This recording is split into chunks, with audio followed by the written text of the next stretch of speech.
আসসালামু আলাইকুম viewers, welcome to my channel. You are watching tech Bakhtiar. So বরাবর মতো চলে আসলাম ফটোকপি মেশিনের নতুন একটি টিউটোরিয়াল ভিডিও নিয়ে। আজকের ভিডিওতে আমি দেখাবো কিভাবে আপনারা যে কোনো বই কিংবা মোটা কাগজ খুব কুইকলি একটি ক্লিকের মাধ্যমেই ফটোকপি করতে পারবেন। আমরা নর্মালি যেই ফটোকপিগুলো করি সেগুলো এক পেজ করে উল্টিয়ে করতে হয়, কিন্তু আমরা এডিএফের মাধ্যমে যদি ফটোকপি করি, অর্থাৎ এখানে যে এডিএফটি দেখতে পাচ্ছেন এখানে আপনি অটোতে ছেড়ে দিলে, অর্থাৎ স্টার্ট বারে একটি মাত্র ক্লিক দেওয়ার সাথে সাথে কনস্ট্যান্টলি এপিট ও বিট প্রিন্ট হয়ে যাবে। তো কথা না বাড়িয়ে মূল ভিডিওটি শুরু করা যাক। সো আমার ফটোকপি মেশিনটি অলরেডি ওপেন করা আছে, এখান থেকে ডিফল্ট মোড চলে আসছে। আমি যে কাগজগুলো ফটোকপি করব সেগুলো নিয়ে নিচ্ছি। এখান থেকে আপনার A4-এর ডয়ার যেভাবে সেট আপ থাকে ঠিক উপরে এডিএফের মধ্যে A4 পেপারগুলো সেভাবেই দিতে হবে। আমি ডয়ারটি টেনে দেখাচ্ছি আপনাদেরকে। A4-এর পেপারটি পোর্ট্রেট মোডে দেওয়া আছে, ঠিক উপরে এডিএফের মধ্যে A4-এর পেপারগুলো পোর্ট্রেট মোডেই দিতে হবে।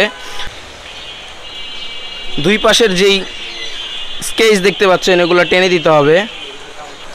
ফার্স্টেই আসি আমাদেরকে পেপার সাইজ সিলেক্ট করতে হবে। এখান থেকে A4 সাইজ সিলেক্ট করে দিলাম এবং আমি এপিট করব, সেই জন্য এখান থেকে 2 সাইড প্রিন্টিং 2x2 সিলেক্ট করে দিলাম।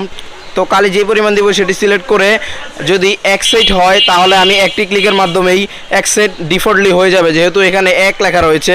তো আমি এটা 3 সেট করব, সেই জন্য 3-তে ক্লিক করলাম। এখানে দেখতেই পাচ্ছেন কাউন্টে 3 চলে আসছে এবং স্টার্ট বারে ক্লিক দেওয়ার সাথে সাথে আপনার ফটোকপিগুলো অটোমেটিক হতে থাকবে।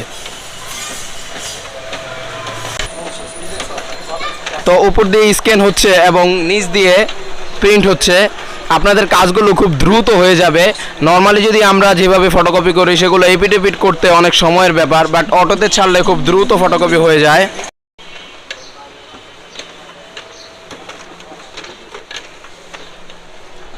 তো আপনারা দেখতেই পাচ্ছেন আমি একবার স্ক্যানে দিয়েছি, সেটি এখনও নিজে স্ক্যান হচ্ছে এবং নিচে দিয়ে 3 সেট সিরিয়াল মেনটেন করে আসবে। আমাকে সেট মিলাতে হবে না, পেজগুলো গনে জাস্ট সিরিয়াল বাই স্টাপলার মেরে দিলেই হবে। নর্মালি আমরা যেই ফটোকপিগুলো করি সেগুলো আলাদাভাবে সেট করতে হয়, বাট এগুলো সেট করতে হয় না, সেটা অটোমেটিক এক সেট প্রিন্ট হওয়ার পর আরেক সেট প্রিন্ট হওয়ার পর আরেক সেট, এইভাবেই সিরিয়ালে চলে আসবে। তো এই ছিল প্রসিডিওর। এভাবে আপনারা এপিট ফটোকপি স্টার্ট বারের মাধ্যমে, অর্থাৎ এডিএফের মাধ্যমে খুব দ্রুত করে নিতে পারবেন এবং কাজটাকে খুব কম সময়ের মধ্যে সফল করতে পারবেন। তো আপনারা এরকম নতুন ভিডিও পেতে আমার চ্যানেলটিকে অবশ্যই সাবস্ক্রাইব করে দিবেন। আমার নতুন চ্যানেলটি অর্থাৎ টেক বখতিয়ার চ্যানেলটি আপনাদের দোয়ায়, ভালোবাসায় ও ভরসায় অনেকটাই এগিয়ে গিয়েছে। তো পরবর্তী ভিডিওতে দেখা হবে, সে পর্যন্ত ভালো থাকবেন, সুস্থ থাকবেন। আল্লাহ হাফেজ।